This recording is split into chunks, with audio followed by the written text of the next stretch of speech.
लूका रचित सुसमाचार अध्याय 17 का 11, है ना? मिला? सबको मिल गया? सबको खोल लीजिए, मैं वेट करूँगा, खोल लीजिए पहले।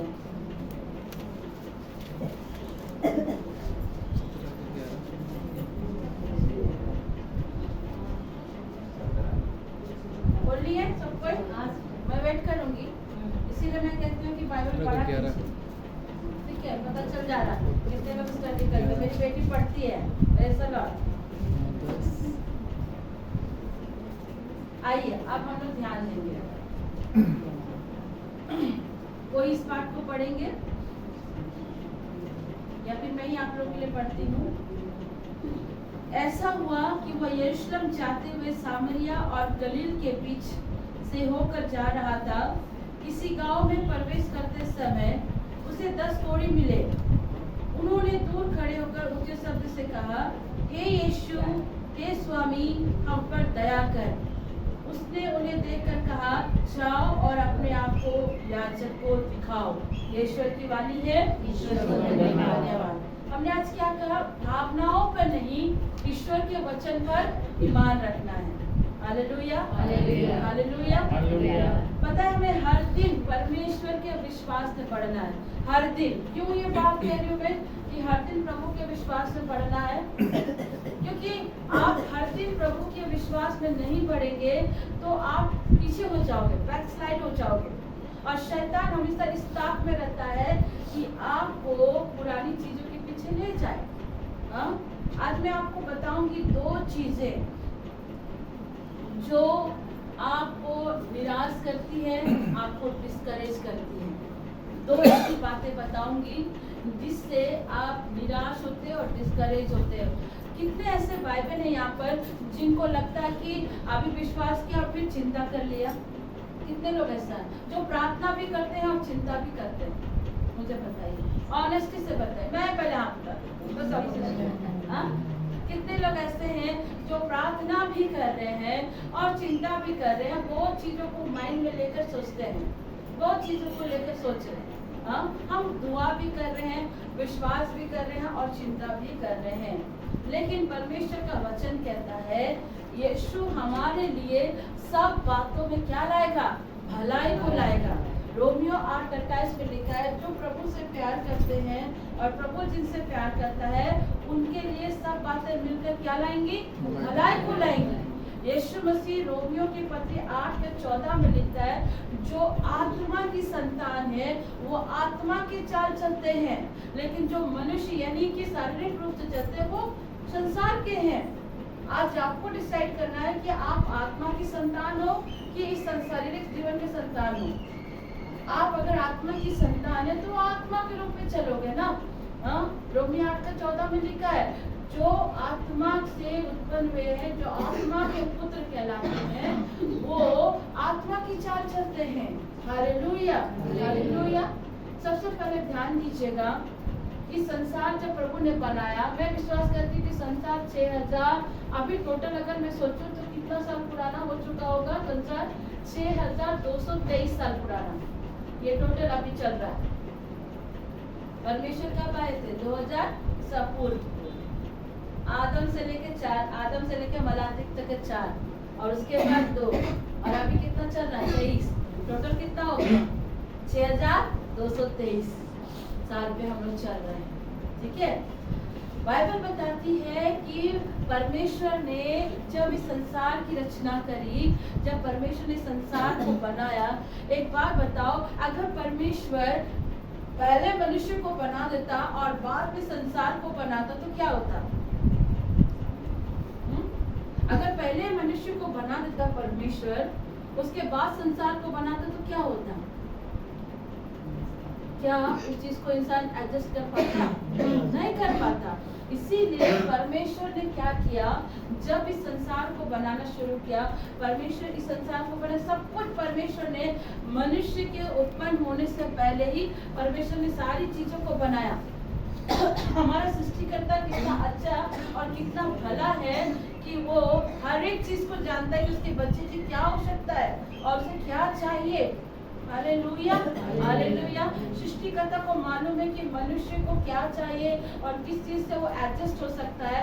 जब परमेश्वर मिट्टी से लेकर हम मनुष्य को बनाया तो वो मिट्टी में मनुष्य कैसे एडजस्ट होगा उसको परमेश्वर ने पहले बनाया। ध्यान देना इन बातों को।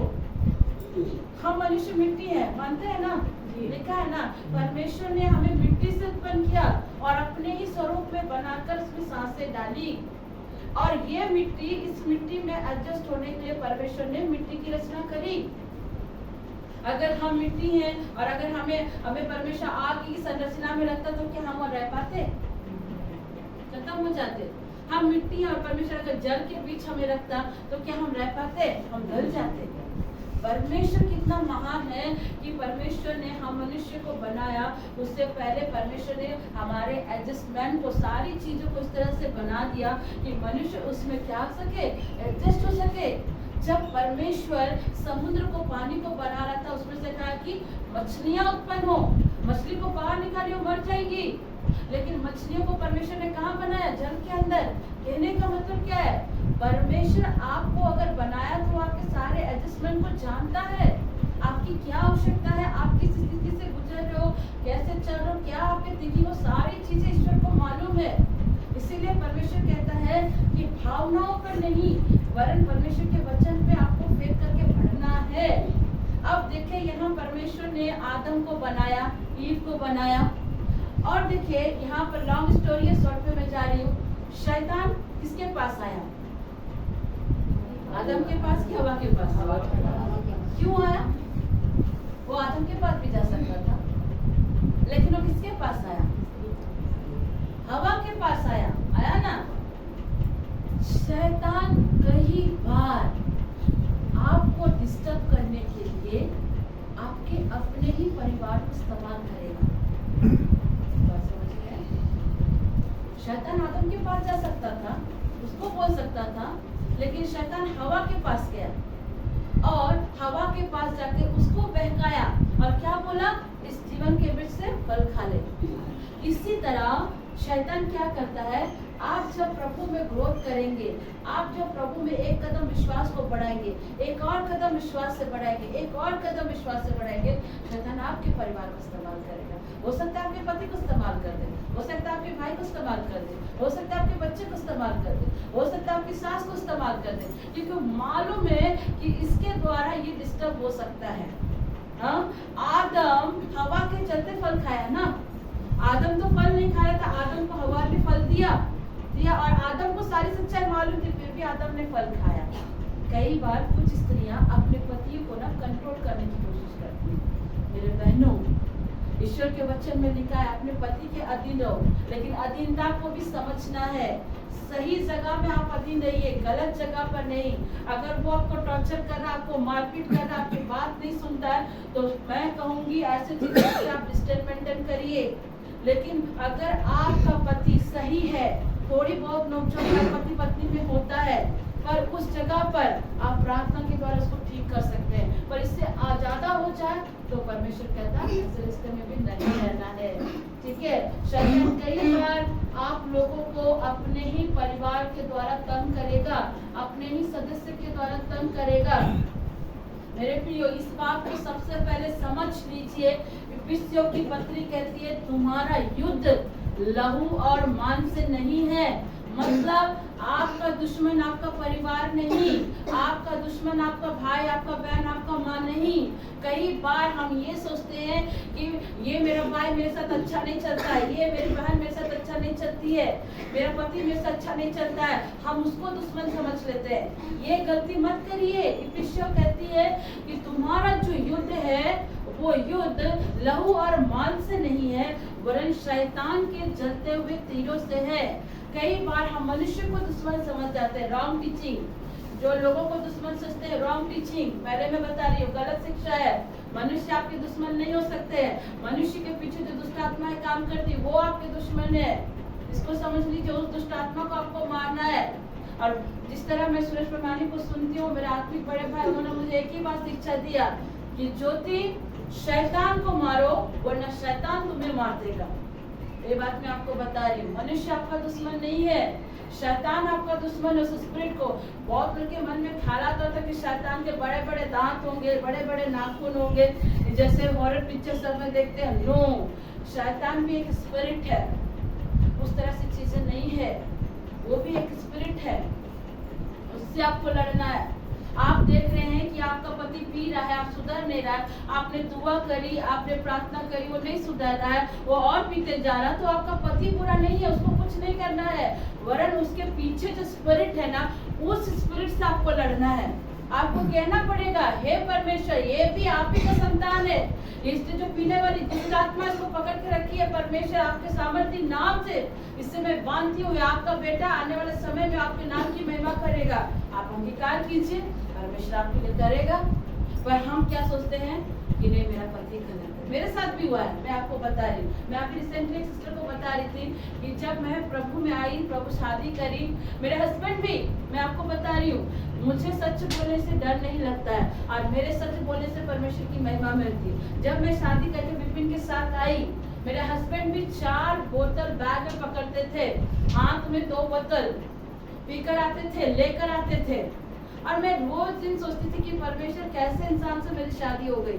कई बार हम भी ऐसा सोचते हैं, गलत इंसान से शादी हो गई, एक बार दोबारा मौका देके गलती हो गई, ऐसा हम सोचते हैं।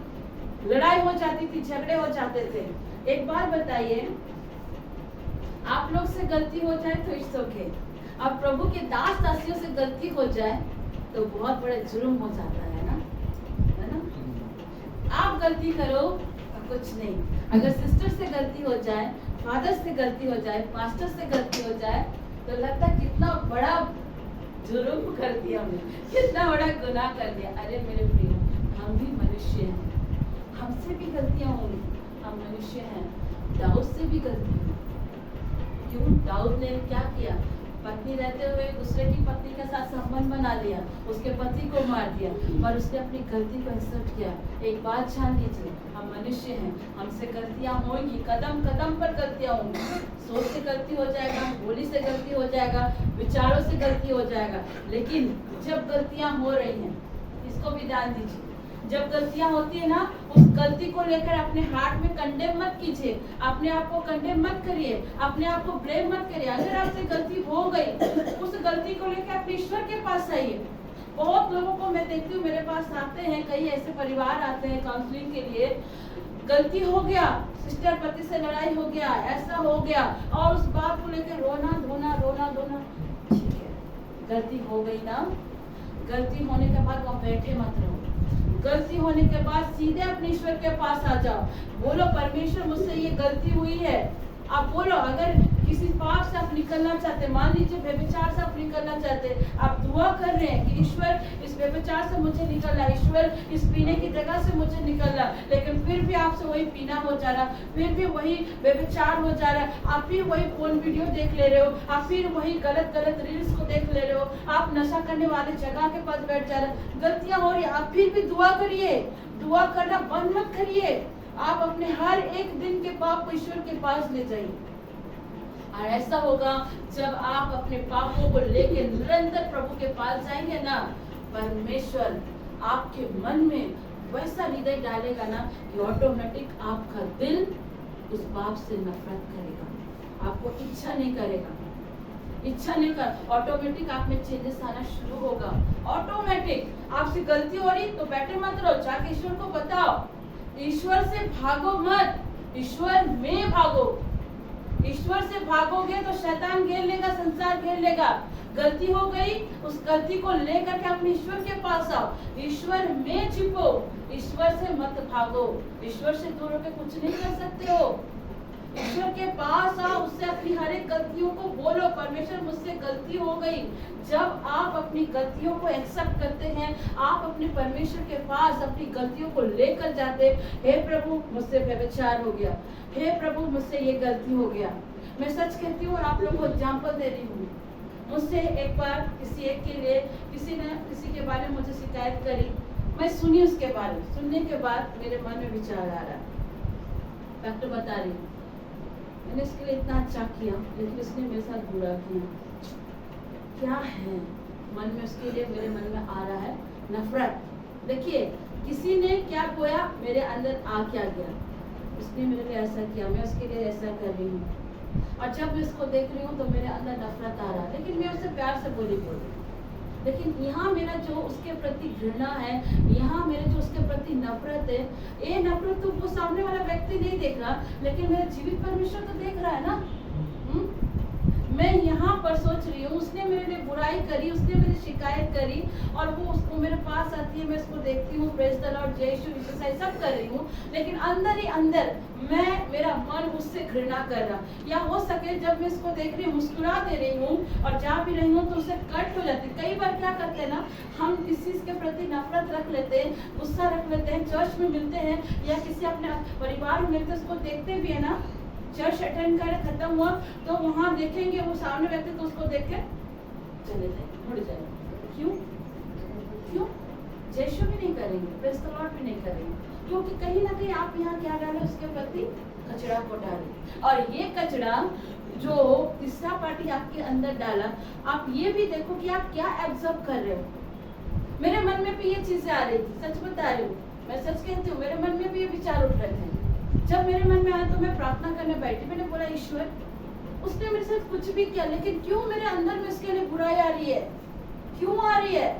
मैं परमेश्वर के सामने आके सीधे ऐसे घुटने टेक कर मैंने कहा, परमेश्वर वो नहीं जानती कि मैं इसके लिए क्या सोच रही हूँ, वो नहीं जानती वो मेरे लिए क्या सोचती है, वो नहीं जानती मैं इसके लिए क्या सोच रही, लेकिन तू तो जानता है ना मेरे दिल में उसके लिए क्या आ रहा है। मेरे दिल को, मेरे विचार को, मेरे ख्यालात को प्रभु उसके लिए बदल, मेरे मन में उसके लिए नफरत ना आए, मेरे मन में उसके लिए प्यार आए प्रभु, मैं उसके लिए गलत ना सोचूं प्रभु। ये विचार मेरे अंदर है, आप उसे मैं आपको दिखा नहीं सकती, लेकिन मेरा जीवित परमेश्वर मुझे देख रहा है। मैं उसके पास जाकर कह रही हूँ, हे परमेश्वर मुझसे गलती हो गई, उसके लिए, उस बहन के लिए, उस भाई के लिए, उस बच्चे के लिए मेरे मन में इस तरह के विचार आए प्रभु, आप इसको धो दीजिए प्रभु। वो नहीं जानती है, वो नहीं जानता प्रभु कि मैं इसके लिए क्या सोच रहा हूँ, लेकिन तू तो जानता है, तू मुझे बदल, तू मेरी सोचों को बदल, तू मेरे विचारों को बदल। इस तरह से दुआ की जाती है। कोई आपके विरुद्ध कुछ भी बोल दे रहा है और आपने सुन लिया और आप नेगेटिव बातों को एब्जॉर्ब कर लिए, आप अपने दिल में क्या कैरी कर रहे हो, आप अपने हार्ट में क्या कैरी कर रहे हो, इसीलिए आपके जीवन में ताजगी नहीं है, आप फ्रेश नहीं रहते हो, आप डिप्रेशन में रहते हो, आप चिंता में रहते हो। और देखो सुबह उठते हैं, बाइबल का वचन पढ़ेंगे, 10 मिनट बाद दूसरा से बात करेंगे, इसकी चुगली। आप अपने हार्ट में क्या कैरी कर रहे हो, आप अपने दिल में क्या रख रहे हो, क्यों आप अपने आप में ताजगी महसूस नहीं कर पाते हैं। कभी आप देखते हैं ताजगी का मतलब नहा लिया, बाल को फ्रेश कर रहा है, no no no no no, इस ताजगी की बात मैं नहीं कर रही हूँ, फ्रेशनेस की बात कर रही हूँ। कौन सा फ्रेशनेस, दिन भर में आप क्या ऑब्जर्व किए हो, आप अपने दिल में क्या रखे हो। सिस्टर की बातें कड़वी लग सकती है, और कड़वी जो होती है ना सच होती है, और सत्य ही तुम्हें स्वतंत्र करेगा। आप अपने दिल में क्या ऑब्जर्व करके लेके जा रहे हैं, सुबह उठते क्या करते हैं, हाँ प्रेयर कर रहे हैं, बाइबल पढ़ रहे हैं, उस वचन को मनन कर रहे हैं, कि आप दूसरों की बातों को अपने हाथ में कैरी कर रहे हैं, कि दूसरों की बातों को, उसने मेरे लिए क्या कहा, उसने मेरे लिए क्या कहा, मेरी मिनिस्ट्री क्या है, ये क्या है, इस चीज को कैरी कर रहे हो। आप क्या कैरी करके जा रहे हो अपने अंदर। मैं सच कहती हूँ, मैं आप लोगों के सामने, मैंने कभी भी सेवा नहीं मांगा था परमेश्वर से, कभी नहीं मांगा था। आज भी परमेश्वर मुझे कहेगा ना कि ज्योति तुमको मैं 2 ऑप्शन देता हूँ, तुम क्या चुनोगी। मैं हमेशा ये ऑप्शन चुनूंगी कि परमेश्वर मुझे प्रार्थना करने वाली बेटी बना। मैं सेवा नहीं चाहती थी, मेरा परमेश्वर जानता है इस दिल को, क्योंकि मैं उन तकलीफों से गुजरी हूँ, घटनाओं से गुजरी हूँ, लेकिन परमेश्वर मेरे उस सच्चे दिल को देखा, उस पाक दिल को देखा कि ये लड़की मेरे पीछे चलने के लिए परेशान है। तब परमेश्वर ने मुझे सेवा के लिए चुना। सेवा करना इतना आसान नहीं है, मैं आपको बता रही हूँ, स्पष्ट होकर बता रही। जो लोग सेवा करते हैं ना, मैं आज आप लोगों को खुल के बोल रही, आप लोगों से पहले तो मेरा न्याय होगा। अगर मेरा एक गलत शिक्षा, एक गलत शिक्षा देना या एक गलत डायरेक्शन देना मेरे लिए बहुत भारी पड़ेगा, मेरे लिए, क्योंकि परमेश्वर एजेकल में कहता है मैं भेड़ों से पहले अपने चरवाहों का न्याय करूंगा। सेवा करना इतना आसान है। मैं आज भी प्रभु से कहती हूँ, प्रभु मैं अपने स्तर में उस तरह की बहन को देखूंगी ना, मैं खुशी से उसका स्वागत करूंगी, बहन तू आके प्रचार कर, मैं वहां बैठ कर सुनूंगी। मैंने कभी नहीं मांगा परमेश्वर से कि प्रभु मुझे ये दे, आप इसको भी ध्यान रखिए कि आप अपने दिल में क्या रख रहे हो। किसी के नफरत, पता है जब हम किसी के नफरत रखते हैं, किसी की चुगली रखते हैं ना, हम अपने आप में ताजगी महसूस नहीं करते हैं। चिंता की बातें रखते ताजगी महसूस नहीं करते हैं। आप देखो अपने आप में, जब आपको कोई बात सताता है, चिंता करता है, कोई आपके लिए बोलता है, सारा दिन उसी में दिमाग, सारा दिन उसी में दिमाग जाता है कि नहीं जाता है? इसीलिए आप फ्रेशनेस को महसूस नहीं कर पा रहे हैं।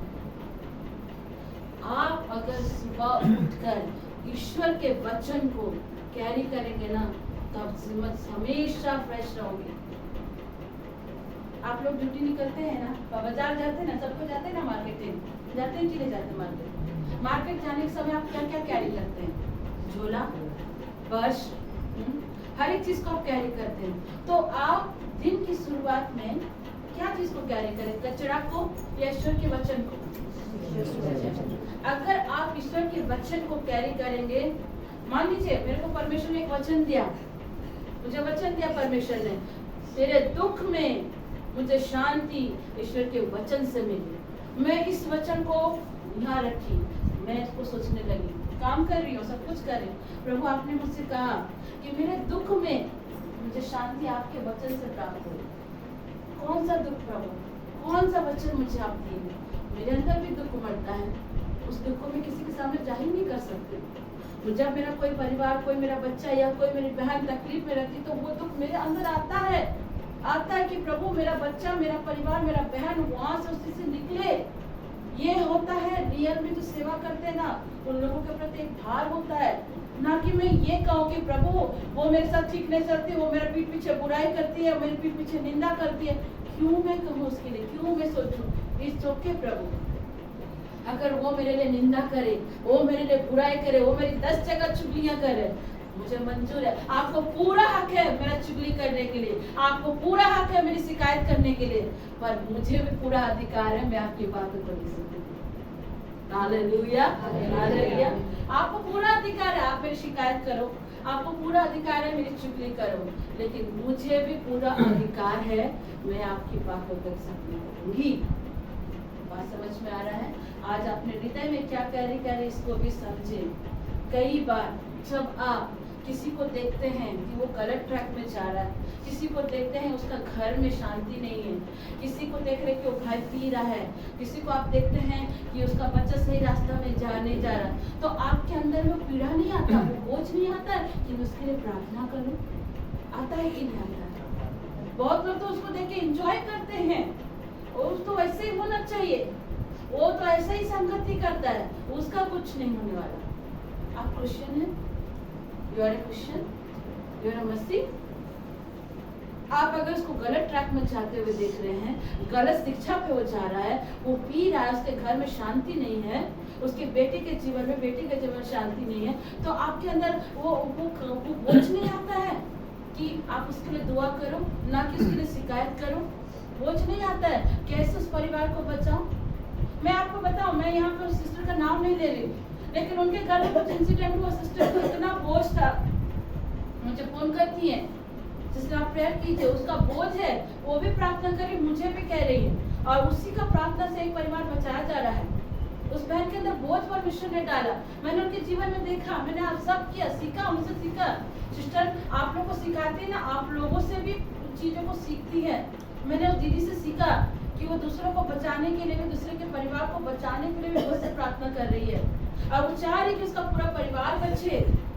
ऐसा होना चाहिए आपका दिल, ना कि अगर किसी को देख रहे आपके विरुद्ध में कोई जा रहा है तो उसके लिए खराब सोचो, उसको बचाने के लिए दुआ करो, उसको उसके लिए ऐसा प्रार्थना करो कि हे प्रभु, जिस तरह हमारा घर बचा है, हमारा परिवार बचा है, वो भी बचे, उसका भी घर बचे, और वो भी तेरे राज्य में आए।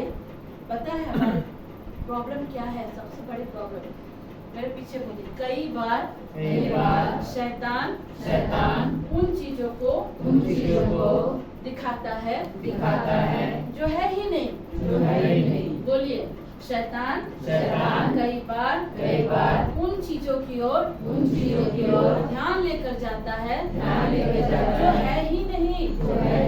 क्या मतलब है इसका? क्या मतलब है ये? फिर से रिपीट कर दे रही हूँ। कई बार शैतान उन चीजों की ओर आपका ध्यान लेकर जाता है जो है ही नहीं। समझ रहे हैं कुछ बातों को? नहीं समझ में आ रहा, नहीं समझ में आ रहा। देखो अभी हमारी टॉमी आंटी को बहुत अच्छी है, ब्लेस्ड है, प्रभु उनको और आशीष दे। डॉली आंटी के बेटी बाहर पढ़ रही है, ठीक है। अब देखो शैतान उनके मन में कैसा डालेगा, शरण बाहर में है, उसकी शादी कैसे होगी, कहीं गलत रास्ता पे तो नहीं चली गई, गलत लड़की को पे तो नहीं पड़ गई, ये शैतान दिखा देगा। अब हम स्टेला को ही पकड़ते हैं, उम्र बड़ा हो गया, शादी नहीं हो रही, शैतान कहाँ लेके जा रहा है? उस जगह जहाँ आपकी प्रॉब्लम है। देखो मेरे को देखो, शादी हो गया, 2 साल हो गया, बच्चा नहीं हुआ, दूसरों के लिए दुआ कर रहा है, बच्चा आते जा रहा है, लेकिन अपने लिए बच्चा नहीं आ रहा। शैतान कहाँ दिखा रहा है मुझे? वो चीज को दिखा रहा जो मेरे पास अभी है नहीं, लेकिन मेरा फोकस क्या कर रहा है? मेरे प्रॉब्लम की ओर, जो है ही नहीं। कई बार हम उन चीजों को फोकस कर लेते हैं, उन बातों को सोच लेते हैं जो हमारे साथ घटेगा ही नहीं। हाँ? मुझे एक बात बताओ, जो परमेश्वर आपको बचपन से लेकर यहाँ तक बड़ा किया, जो आपके लिए इतनी भलाइयों को लाया, क्या वो आपको वो सारी चीजें नहीं दे सकता? दे सकता है कि नहीं दे सकता? लेकिन हमारा फोकस क्या करेगा? अरे तुम इतना प्रेयर करी, इतना सेवा करी, लेकिन तेरा मिनिस्ट्री नहीं बढ़ रहा है। फोकस करते इस तरह से ध्यान लेके जाए। हाँ? आपके ध्यान को भटकाता है, उस प्रॉब्लम की ओर लेकर जाएगा जो आपके मन में चल रहा है। बेटी की शादी कैसे होगी, घर में हालात कैसे ठीक होंगे, बच्चे कब आएंगे, मेरा पति पीना कब छोड़ेगा, ये सारी चीजें आपको प्रॉब्लम फोकस कराएगा वो शैतान, वो आपको उधरी लेकर जाएगा। लेकिन आप ये क्यों भूल जाते हैं, जो परमेश्वर आपकी पिछली जिंदगी में इतनी भलाइयों को किया है, वो आगे भी तो भलाई को ला सकता है। हाँ? आप कई बार उसको बड़ा कर देते हैं, ईश्वर को छोटा कर देते हैं। आप ये दिखाते हो कि परमेश्वर तुझसे कुछ नहीं होने वाला, सब उसी के द्वारा होगा। और शैतान आपको संसार क्यों फोकस करेगा? अभी घर नहीं है तेरे पास, तेरी प्रॉपर्टी छीन ली जाएगी, ये घर, ये प्रॉपर्टी यही रह जाएगी। ना मुझे घर की चिंता है, ना मुझे प्रॉपर्टी की चिंता है। कल मैं एक जगह गई थी, वहाँ मुझे बोला गया कि ठीक है तुम सबके लिए प्रार्थना कर रही है, लेकिन तुम्हारा पास बच्चा नहीं है। उसने मुझे कहा, उसकी कुछ बातें मुझे इतनी चुभ रही थी, और मैं वहाँ बैठे बैठे मैं बोली, परमेश्वर आपके कलाम में पाक में लिखा है, जितने बच्चे सुहागिन को नहीं होता, उससे कहीं ज्यादा बच्चे में लो। मैं खड़ी हो गई उनको वहां पर, खड़ी होकर मैंने कहा सुनिए, परमेश्वर अगर मेरे जीवन में विलंब किया है, तो मेरे जीवन में बड़ी आशीष को लाने जा रहा है। मैं उसके बातों को डिनाई करी, मैं उसके बातों को सुनकर ये ऑब्जर्व नहीं कर रही हूँ कि हाँ मुझे बच्चा नहीं हो रहा है, हाँ मेरी शादी नहीं हो रही, तो मैं परेशान हो जाऊँ, डिप्रेशन में चले जाऊँ। नो, वहाँ काटना सीखिए ईश्वर के वचन से। मैं खड़ी होकर उनसे कही, अच्छा मैं आपसे मुलाकात करने आई, आपका हालचाल पूछने आई, लेकिन इतना जान लेना, जो परमेश्वर ने मुझे शादी करवाया, वो परमेश्वर जो जिंदा और जीवित है, जिसका कब्र खाली है, जिसने 90 वर्ष की सारा को बच्चा दिया, 90 वर्ष की यूलिशिबा को बच्चा दिया, राहेल और लिया को दिया, रेबेका, वही परमेश्वर मुझे अपने नीत समय में बच्चा देगा। और परमेश्वर ने मुझे कई एक बच्चे दे के रखे हैं, और परमेश्वर मुझे दे चुका है, वो अपने समय में देगा।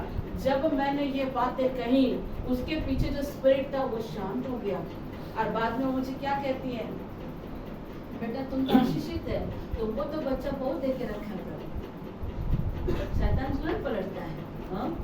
आपको ध्यान वही करेगा, लेकिन अगर आप ईश्वर के वचन को पढ़ रहे, ईश्वर के वचन के साथ चल रहे ना, तो आप काटना सीखोगे, काटना सीखो, गलत चीजों को रिसीव मत करो, वो आपको टेंशन में डालेगा। शैतान हमेशा उन चीजों की ओर आपको फोकस करेगा जो आपके लिए, जो आपके नजर में है ही नहीं। इब्रानी का कलाम कहता है, इब्रानी का पत्री कहता है, विश्वास अनदेखी वस्तुओं का प्रमाण है। हम इसको देख रहे हैं, चेयर को देख रहे हैं, इसको देख रहे हैं, ये एक टाइम में खत्म हो जाएगा। ये लाइटिंग को देख रहे हैं, एक टाइम में क्या है, खराब होके खत्म होकर चली जाएगी। लेकिन जो ईश्वर कहता है, अनदेखी वस्तुओं का प्रमाण, आप प्रतीति करो कि परमेश्वर ने मुझे दे दिया है, तो दे दिया है।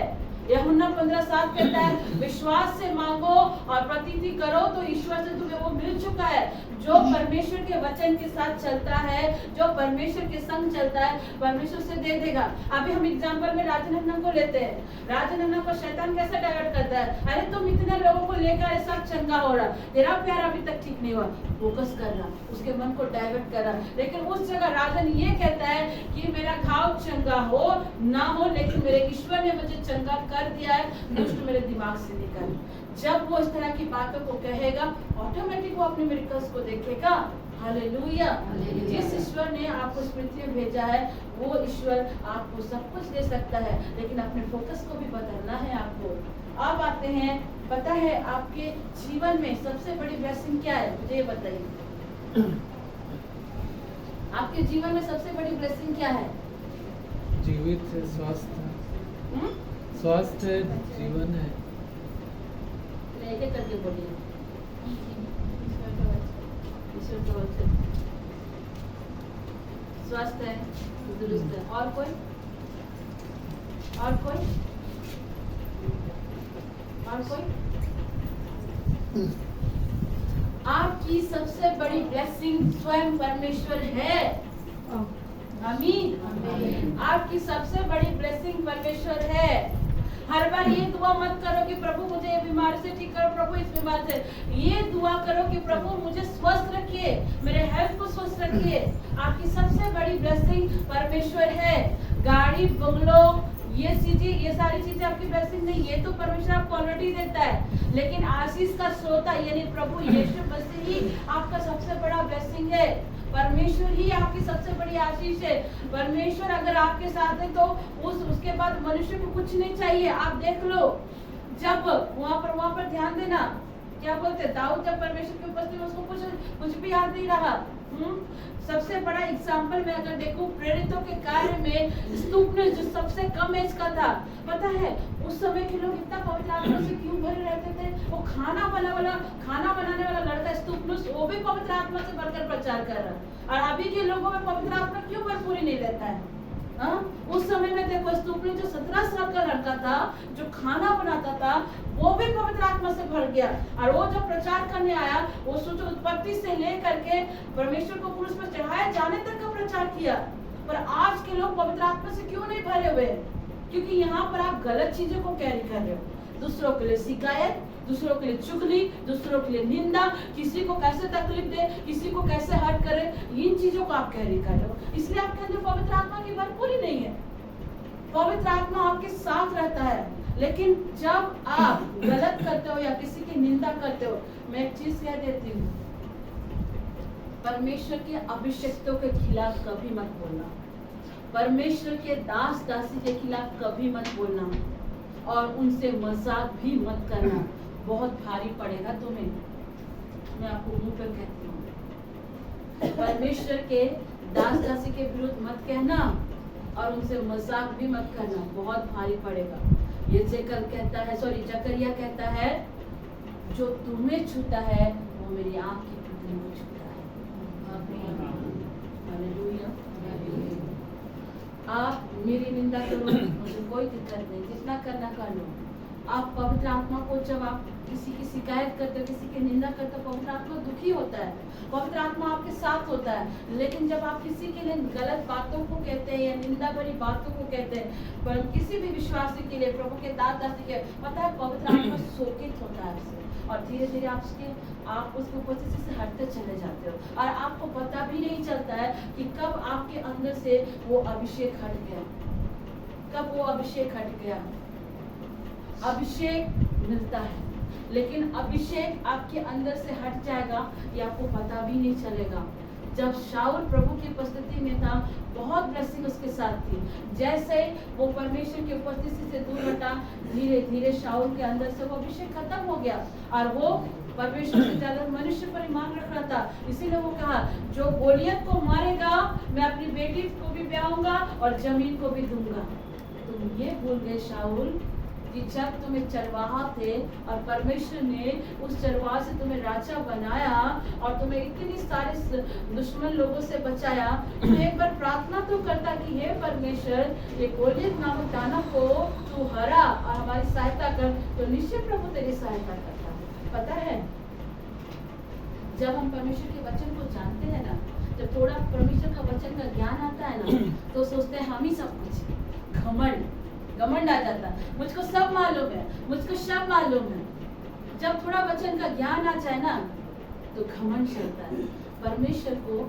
परमेश्वर कहता है, मैं दीन लोगों पर अनुग्रह करता हूँ और घमंडियों का सामना करता हूँ।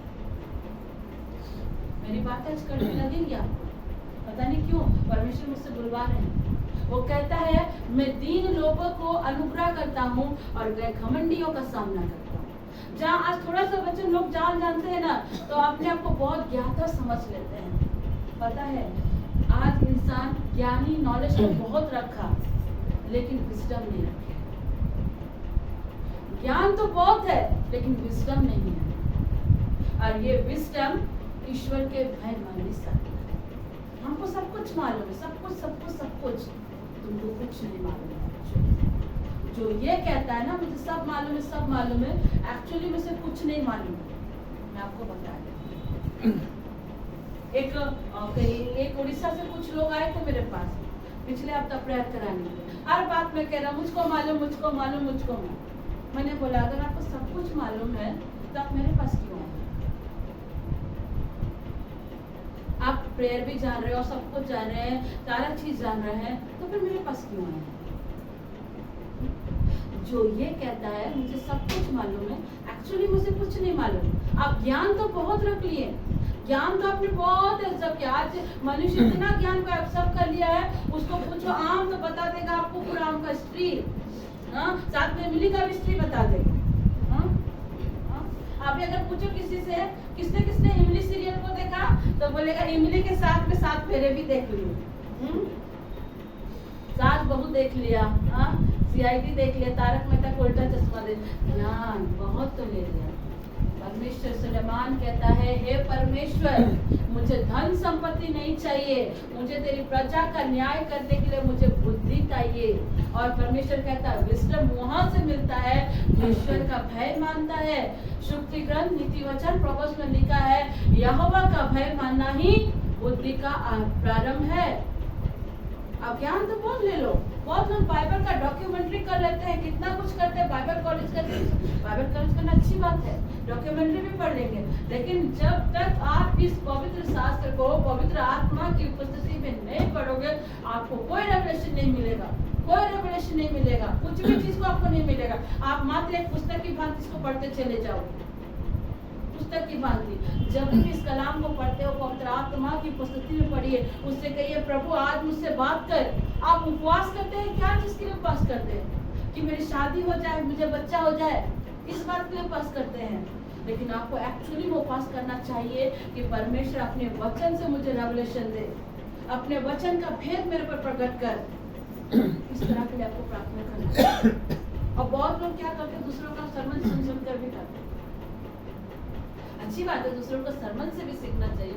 मैं भी सीखती हूँ, मैं सच कहती हूँ। मैं फादर अशोक, ब्रदर सुरेश परमानी और सलीम खान अंकल, और चौथा में आता है जॉयस मरल और प्रभु की महान दासी कैथरीन कुलमिन, उनके वचनों को मैं सुनती हूँ। मैं आपको बता रही हूँ, पता है कैथरीन कुलमिन जब प्रभु के सेवा में आई ना, वो एक रिलेशनशिप में थी। मैं गवाही आप लोग को बता दे रही, कल मैं सुन रही थी, पास्टर अरुण थॉमस बता रहे थे कि कैथरीन कुलमिन जब एक रिश्ते में थी, परमेश्वर उसे कह रहे थे ये रिश्ता गलत है, पवित्र आत्मा उसके कान में कह रहे थे कि तू जिसके साथ संगति कर रही है वो गलत है, उसको तू छोड़ दे। और वो तुरंत कार को रोकते हुए कहती है कि मैं उतरूंगी, मैं तुम्हारे साथ नहीं चलूंगी, पवित्र आत्मा मुझे कह रहा है कि तुम गलत हो। और वो वहां उतर गई। उसके परिवार वाले, उसके कलीग वाले भी समझा रहे कि नहीं तुम गलत कर रही हो, लेकिन कैथरीन कुलमन कहती नहीं, पवित्र आत्मा मुझे कह रहे हैं कि मैं जिसके साथ संगति कर रही हूँ वो गलत है। उसके परिवार वाले भी अगेंस्ट हो गए, कलीग भी अगेंस्ट हो गए, वो अपना बैग लेके चली गई। और जब वो प्रभु का प्रचार कर रही थी तो वहाँ कई लोग उनको बेइज्जत भी किए, कई लोग उनको वहां से निकाल दिए, लेकिन फिर भी कैथरीन कुलमन ने पवित्र आत्मा की बात को सुनकर वही किया, उनको छोड़ा और वो अकेले हो गई। और पवित्र आत्मा ने उनको अंदर से कहा कि तुमने सही किया, और पवित्र आत्मा उनके रोम रोम से चलता था। वो जहाँ खड़ी हो जाती थी पवित्र आत्मा वहाँ बहता था। मैंने 2-3 हफ्ता पहले एक सरमन दिया था, मैंने कहा, कैथरीन कुलमन ने कहा था कि मेरा विश्वास छोटा है लेकिन मैं जिस पर विश्वास करती हूँ वो बड़ा है। ये बात मैंने आप लोग को बताया था। कैथरीन कुलमन ने कहा कि जब मैं मरूंगी मेरे कब्र में रोज, उनको गुलाब बहुत पसंद था, रेड रोज होना चाहिए, खाली रेड रोज बिछाना। और बाइबल बताती है कि कैथरीन कुलमन जब सेवा देने लगी, जब भी वो खड़ी होती थी पवित्र आत्मा उनके अंदर से बहता था और लोग उनसे प्रार्थना करने के लिए क्या ठंड में भोर से लेकर रात के 12-1 बजे तक खड़े होते थे। जब कैथरीन कुलमन की तबीयत खराब हुई, वो हॉस्पिटल में एडमिट हुई और जब उनको प्रभु में उठा लिया गया, जब वो प्रभु में सोई तो उनके रूम में इतना परफ्यूम, रोज का परफ्यूम। और जब डॉक्टर लोग बोले किसने परफ्यूम को चालू किया है, सब कमरे को चेक करने, कहीं कोई परफ्यूम ऑन नहीं है। उस बाहर के मेडिकल में चाहे विदेशी हॉस्पिटल में वो परफ्यूम सेट किया रहता है। सबने कहा कहीं परफ्यूम नहीं लगाते हैं, और उस परफ्यूम को सूंघते सूंघते कैथरीन कुलमन के रूम पर गए और वहाँ कैथरीन कुलमन जो प्रभु की महान दासी प्रभु में सो गई हैं, उनके रूम से गुलाब की खुशबू इतनी जबरदस्त आ रही थी, जबरदस्त। वहाँ कुछ नहीं है लेकिन जबरदस्त महक आ रहा है। मेरा ईश्वर, हमारा परमेश्वर मरे हुए की भी इच्छा को पूरा करता है। आप बात समझ रहे हैं? आपकी अंतिम इच्छा को भी वो पूरा करेगा। आप जीते जी आपकी सारी इच्छा को, मरने की भी ख्वाहिश को पूरा करता है, तो क्या वो आपके लिए कुछ भी नहीं कर सकता है? नहीं कर सकता है, वो सब कुछ करता है। लेकिन शैतान हमारा ध्यान लेकर जाता उन बातों पर जो है ही नहीं। अब आते हैं दूसरे पॉइंट पे, निराशा। कितने लोग जल्दी निराश हो जाते हैं? कितने लोग बहुत जल्दी निराश और डिप्रेस हो जाते हैं?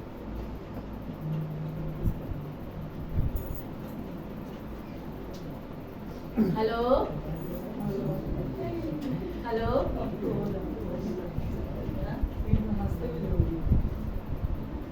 इसका कारण क्या है पता है? जो हम फील करते हैं, बोलिए, जो हम फील करते हैं, जो हम सोचते हैं, जो हम फील करते हैं, उसको हम सच मान लेते हैं और उससे हम एग्री भी हो जाते हैं। यही है आपकी निराशा का प्रॉब्लम, यही है आपकी निराशा का प्रॉब्लम। बाइबल बताती है मन सबसे अधिक धोखा देने वाली वस्तु है।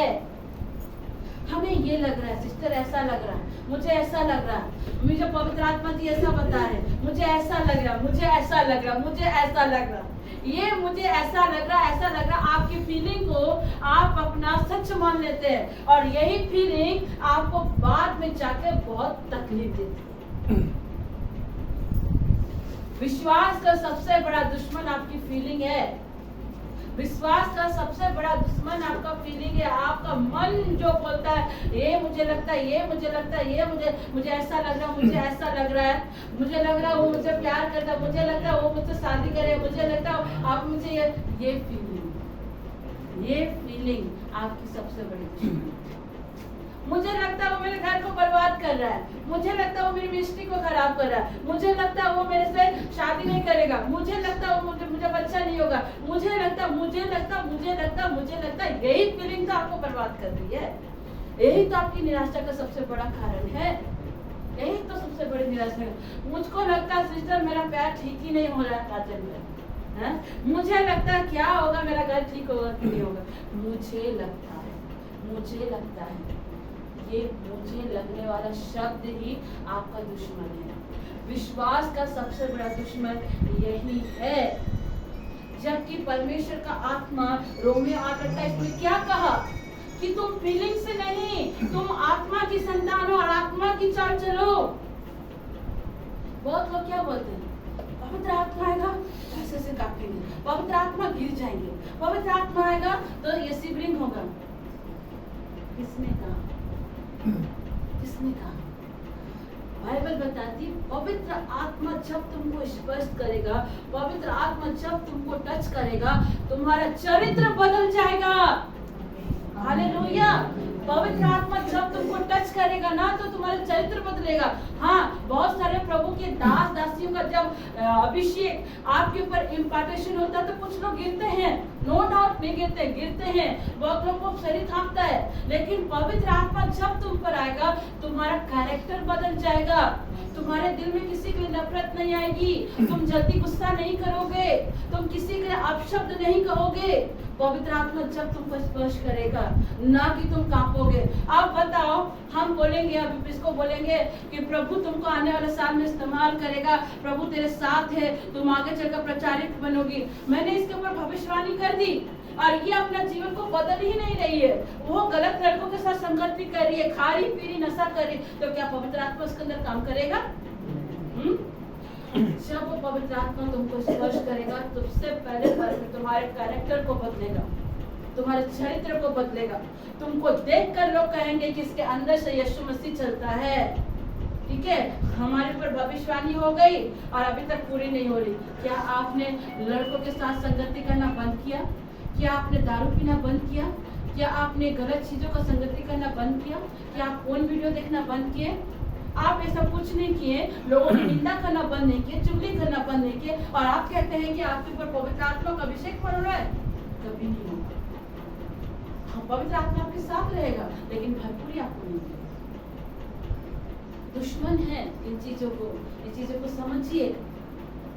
पवित्र आत्मा पता है क्या करता? पवित्र आत्मा का काम है, पवित्र आत्मा आपके अंदर जब आएगा ना, पवित्र आत्मा का काम है कि वो आपके अंदर से फीलिंग को ब्रेक करेगा और ईश्वर की आत्मा के साथ जोड़ेगा। हालेलुया। पवित्र आत्मा का काम है वो आपके फीलिंग को एक तरफ ब्रेकआउट करेगा और आपको होली स्पिरिट से जोड़ेगा, क्योंकि आप आत्मा की संतान है, फीलिंग की संतान नहीं। आत्मा के साथ आत्मा को कनेक्ट कर देगा, समझे? ये है पवित्र आत्मा का काम। ये है आपका दुश्मन। इस दुश्मन से निकलिए, फीलिंग से निकलिए। मन सबसे अधिक धोखा देता है, बाइबल में लिखा हुआ है, पढ़िए, यिर्मयाह का ग्रंथ में लिखा है, मन सबसे अधिक धोखा देता है। और हमें लगता है फीलिंग से हमें ऐसा होगा, हमें लगता है। अभी अगर मैं कहूँ अभी बाढ़ आएगा, मुझे लगता है अभी बाढ़ आएगा, क्या बाढ़ आ गया? मुझे लगता है अभी राजन का 2 सींग निकल जाएगा, आ गया?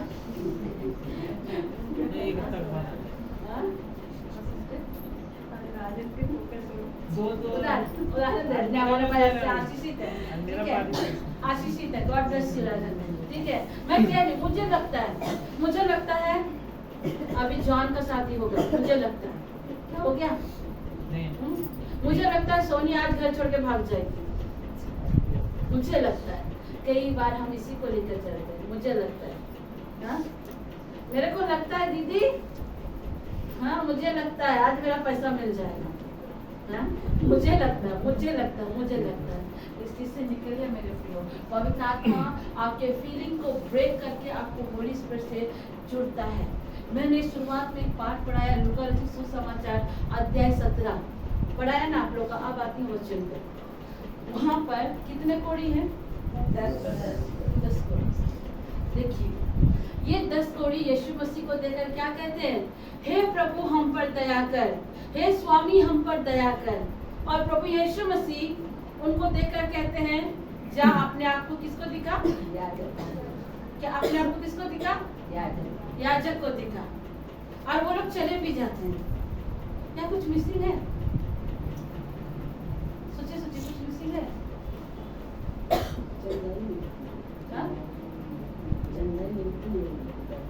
चंगाई मिसिंग है। ठीक है, आप में से कौन बोल रहा है?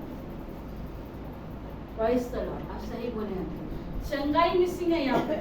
यीशु मसीह ने 10 कोड़ी को क्या किया? अपने आप को जाकर किसको दिखा? याजक को दिखा। मतलब उस समय ये नियम थे कि जिस किसी को भी शुद्ध किया जाता था, पहले वो याजक को दिखाएगा, याजक अच्छा रीति से चेक देख करेगा, तब जाकर तुमको परिवार से मिलने का अलाउ करेगा, नहीं तो तुमको समाज से, घर से अलग करेगा। यहाँ पर सोचो, ये जो 10 कोड़ी है, उन्होंने परमेश्वर से क्या कहा? हम पर दया कर, हमें ठीक कर, ये प्रार्थना करी। लेकिन प्रभु यीशु मसीह ने क्या किया? जाकर अपने आप को याजक को दिखा। प्रभु ने दुआ नहीं करी, ध्यान दीजिए, प्रभु ने दुआ नहीं करी, प्रभु ने मिन्नतें नहीं की, प्रभु ने चंगाई नहीं किया। प्रभु ने सिर्फ मुंह से कहा, जा करके अपने याजक को दिखा। वहाँ पर 10 कोड़ी भी तो बहुत तरह की बात सोच सकते थे ना। उस 10 कोड़ी के अगर हम और आप रहते ना, अगर हम प्रभु से कहते हैं ना, हे प्रभु, अभी मेरा ही एग्जाम्पल, मैं बोलती प्रभु मुझे बच्चा चाहिए, और प्रभु कहता कि जाके मेडिकल टेस्ट करा दे, हो गई है तुम प्रेग्नेंट। तो मैं पहले क्या बोलती, ना मुझे उल्टी आ रही है, ना मुझे सर चक्कर आ रहा है, ना मेरे मूड स्विंग हो रहे हैं, ना मुझे कुछ हो रहे हैं। प्रभु पहले ये सब होना तो चाहिए। अभी बोलते कि नहीं बोलते, प्रभु पहले मुझे ये सब होना तो चाहिए। मुझे चक्कर नहीं आ रहे, मुझे इमली खाने का मन नहीं हो रहा, खट्टा खाने का दिल नहीं कर रहा है, हाँ? और प्रभु आप बोलेंगे जाके तुम कर लो। अभी के विश्वासी ऐसे ही करेंगे। अगर प्रभु ने कहा कि मैंने तुम्हें चंगा कर दिया तो कर दिया है। अगर वो कहता मैं तेरे घर को ठीक किया हूँ तो किया है। आपको फेथ करना है। ये 10 कोड़ी भी 10 तरह की बातें सोच सकते थे, उनके मन में भी विचार आ सकता था। यीशु ने तो हमें चंगा नहीं किया, यीशु ने डायरेक्ट कहा याजक को दिखाओ, याजक को दिखाओ, हाँ? उसके मन में भी आ सकता, वो भी बोल सकते प्रभु पहले हमें शुद्ध तो कर, तब तो हम याजक के पास जाएंगे। लेकिन उन्होंने ये नहीं कहा, पर उन्होंने फेथ दिखाया, उन्होंने विश्वास दिखाया। यीशु ने कहा है तो निश्चय होगा। और बाइबल बताती है जाते जाते जाते जाते 10 कोड़ी शुद्ध हो गए, शुद्ध हो गए। जब परमेश्वर प्रभु की दासी आपसे कहती है ना कि वो आपके जीवन में हो चुका है, तो उसको पकड़े रहो, उस पेड़ को बिगड़ने मत दो, उस पेड़ को टकमगाने मत दो, उसको पकड़े रहो। मैंने अगर कहा है शरण आपके घर में वो करेगी तो करेगी, ठीक है? मैंने अगर कहा है कि आपकी बेटी आपको उस मुकाम तक प्रभु उसके द्वारा लेकर जाएगा, प्रभु उसको उस मुकाम तक पहुंचाएगा तो लेकर जाएगा। इस पेड़ को पकड़ो। अगर मैंने कहा कि तुम्हारा घर अब बचाया जाएगा, रोने पीटने के दिन जा चुके हैं, आंसू बहाने के दिन जा चुके हैं, तो करेगा, करेगा। बस उस विश्वास में चलो, उस विश्वास से पढ़ो, और परमेश्वर तुम्हारे सब कुछ करेगा। तुम्हारे घर को भी ठीक करेगा। जो नाना प्रकार के षड्यंत्र, जादू टोना जिसने भी किया है, परमेश्वर कहता मैं पढ़ता हूँ, मैं पढ़ता हूँ। बस तुम प्रार्थना करो और फेथ में चलो। बात समझ में आ रही है कि हमें कैसे पढ़ना है? विश्वास में चलो, विश्वास में चलो। मैं एक बात को बोल के इस सर्मन को समाप्त कर रही हूँ। कल जब हमें टीचिंग दी जा रही थी जूम मीटिंग में, हम लोग मेंटरशिप में भी हैं, जूम मीटिंग में जानते हैं, वहाँ हमें जब शिक्षा दी जा रही थी, वहाँ ब्रदर बता रहे थे वो किसी का घर गए थे, और घर जब एक किसी विश्वासी के घर ही गए थे, और जब वो देखते हैं विश्वासी के घर में एक काला सा बड़ा मूर्ति बना हुआ है, जीभ निकला हुआ है, सब कुछ है। तो मैं किसी को ये नीचा नहीं दिखा रही, कुछ सिखा रही हूँ, समझिएगा। विश्वासी लोग की बात है। तो ब्रदर उनके घर खाने के लिए गया, और अंदर जब रूम में गए तो जीसस भी है, मदर मेरी है, और सेंट एंथोनी भी, सब कुछ है, ठीक है? तो जीसस का वचन सब कुछ लगा हुआ। तो ब्रदर ने बोला कि बाहर में ये क्या है, जीभ बड़ा काला मोती लगा क्या है, ठीक है? जैसे 2 सींग दांत का निकला हुआ। बोलता बच्चा लोग को नजर नहीं लगेगा बोल करके इसको लगाए हैं ताकि ये हमारे प्रोटेक्ट करें, इसीलिए उसको लगाए। तो भाई खाते खाते उनसे पूछे तो फिर ये सब क्या है, ये क्या करेंगे? जीसस है, मदर मैरी है, गॉड वर्ड ऑफ गॉड है, ये क्या करेंगे? वो बोलता यार तू खाना, तू इतना सवाल क्यों करता है? आजकल के विश्वासी को देखिए, क्या वो आपकी रक्षा कर सकता है? नहीं। आप जिस परमेश्वर की सेवा कर रहे हो, जिस परमेश्वर की उपासना कर रहे हो, जिसने शैतान को कलवरी क्रूस में लज्जित किया, और अब वो समय निकट है कि इसको 1000 वर्ष के लिए हमेशा के लिए नरक के झील में डाल दिया जाएगा, क्या वो आपकी रक्षा कर सकता है? दुष्टन की रक्षा कर सकता है? बोला तो खाना यार, इतना सवाल क्यों करता है? वचन ही आपको बचा सकता है, ठीक है, अच्छी बात है। आप लोग मदर मेरी को बहुत इज्जत करते हैं कि नहीं करते? तो मदर मेरी ने यौन रचित सुसमाचार दिया, तो मैं कहा कि मेरे बेटे की सुन। कितने लोग प्रभु यीशु मसीह की बात को सुनते हैं? इसकी सुनना, मैं संध्या की शिक्षा गॉड ब्लेस यू आपको ना। मदर मेरी को मानते हैं कि नहीं मानते? मुझे बताइए, रेस्पेक्ट करते हैं कि नहीं करते? तो मदर मेरी जब कह रहे हैं कि प्रभु की बातों को सुनो तो क्यों नहीं सुनते हैं? अरे इसको सुनो क्या कहता है। मदर मेरी ने कहा प्रभु यीशु मसीह के चेलों से, जब यीशु कहेगा जो यीशु कहेगा उसी को करना। और प्रभु यीशु मसीह ने क्या था, मटकों को भर दो, उनके चेले ने सुना, सुना ना, तो उसको सुनिए, परमेश्वर के पेट में बढ़िए। आज जाने ना दुश्मन कौन है आपके विश्वास में आगे बढ़ने में? पहला है शैतान जो आपको उन बातों में ले जाएगा जो है ही नहीं। दूसरा आपकी फीलिंग, मुझे लगता कहना छोड़ दीजिए। परमेश्वर इस फीलिंग को तोड़ के आपको पवित्र आत्मा के साथ कनेक्ट करेगा। रोमियो 8:14 में लिखा, तुम आत्मा के संतान हो और आत्मा की चाल चलना, ना कि संसार की चाल चलना। समझ में आई बात? God bless you everyone. आइए हम लोग अब इस सेशन को समाप्त करके